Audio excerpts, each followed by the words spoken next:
To frost a double-layer cake, first let the layers cool completely. You can even chill them in the fridge for a few hours to speed up the process. Next, add a dab of frosting to the plate or cake board where you plan to frost the cake. This will help hold the bottom layer in place.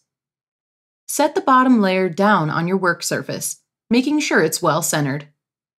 If the surface you're working on is wider than the cake, wedge some parchment paper under the bottom edges of the cake to protect the surface from frosting drips or smears.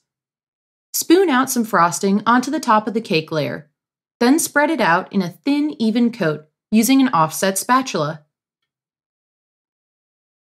Press the second layer down on top of the first, then spread another thin coating of frosting on top of that layer. Use the spatula to spread the excess frosting from the tops of both layers around the sides of the cake. If there isn't enough frosting to completely cover the sides, spoon out a little more and spread that on. Chill the cake in the fridge for 15 to 30 minutes, or until the first coat of frosting sets. This will help seal in crumbs. Then add another thicker layer of frosting to the top and sides of the cake. Go around the sides of the cake with the edge of a cake scraper to smooth out the frosting. You can also smooth the top with your spatula. Chill your cake for another 15 to 30 minutes. Then add any decorations you like, such as piped frosting, fruit, or edible decor.